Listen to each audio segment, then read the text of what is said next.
I know many look at the world today and see difficulties and react with despair, but I do not. I won't. As leaders, we don't have the luxury. I recognize the challenges from Ukraine to Gaza to Sudan and beyond. War, hunger, terrorism, brutality, record displacement of people, a climate crisis, democracy at risk, strains within our societies, the promise of artificial intelligence and its significant risk. The list goes on. But maybe because all I've seen and all we have done together over the decades, I have hope. I know there is a way forward. I believed America had to look forward. New challenges, new threats. Putin's war has failed and at his core aim. He set out to destroy Ukraine, but Ukraine is still free. He set out to weaken NATO, but NATO is bigger, stronger, and more united than ever before, with 2 new members, Finland and Sweden. But we cannot let up. The world now has another choice to make. Will we sustain our support to help Ukraine win this war and preserve its freedom, or walk away and let aggression be renewed and a nation be destroyed? I know my answer. We cannot grow weary. We cannot look away. And we will not let up on our support for Ukraine, not until Ukraine wins a just and durable peace.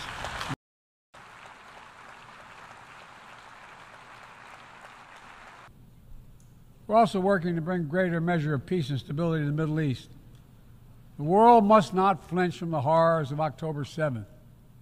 Any country would have the right and responsibility to ensure that such an attack can never happen again. Thousands of armed Hamas terrorists invaded a sovereign state, slaughtering and massacring more than 1,200 people, including 46 Americans, in their homes and at a music festival. Despicable acts of sexual violence, 250 innocents taken hostage. I've met with the families of those hostages. I've grieved with them. They're going through hell. Innocent civilians in Gaza are also going through hell. Thousands and thousands killed, including aid workers. Too many families dislocated, crowding into tents, facing a dire humanitarian situation. They did not ask for this war that Hamas started. I put forward with Qatar and Egypt a ceasefire and hostage deal. It's been endorsed by the UN Security Council.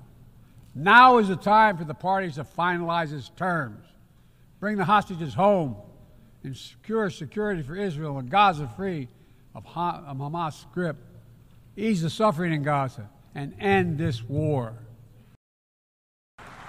Since October 7, we've also been determined to prevent a wider war that engulfs the entire region. Hezbollah, unprovoked, joined the October 7 attack, launching rockets into Israel. Almost a year later, too many on each side of the Israeli-Lebanon border remain displaced. A full-scale war is not in anyone's interest. Even if the situation has escalated, a diplomatic solution is still possible. In fact, it remains the only path to lasting security to allow the residents from both countries to return to their homes and the border safely. And that's what we're working tirelessly to achieve. Progress toward peace will put us in a stronger position to deal with the ongoing threat posed by Iran. Together we must deny oxygen to its terrorist proxies, which have called for more October 7th and ensure that Iran will never, ever obtain a nuclear weapon. Then, I entered public life not out of despair, but out of Gaza is not the only conflict that deserves our outrage. In Sudan, a bloody civil war unleashed one of the world's worst humanitarian crises. 8 million on the brink of famine. Hundreds of thousands already there. Atrocities in Darfur and elsewhere. The United States has led the world in providing humanitarian aid to Sudan. And with our partners, We've led diplomatic talks to try to silence the guns and avert a wider famine. The world needs to stop arming the generals, to speak with one voice and tell them, stop tearing your country apart, stop blocking aid to the Sudanese people, end this war now. Previously seen, we did just that from traditional treaty alliance. We must now move quickly to face Mpox outbreak in Africa. We're prepared to commit $500 million to help African countries prevent and respond to Mpox and to donate 1 million doses of Mpox vaccine now. Our detailed vision to reflect today's world, not yesterday's. It's time to move forward. I want to get things done together. In order to do that, we must build a stronger, more effective, and more inclusive United Nations. The UN needs to adapt and bring new voices and new perspectives. That's why we support reforming and expanding the membership of the UN Security Council.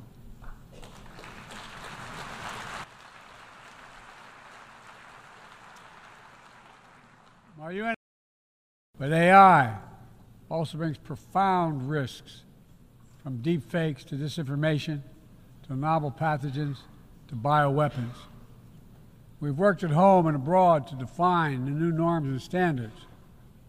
This year, we achieved the first ever General Assembly resolution on AI to start developing global rules of the road.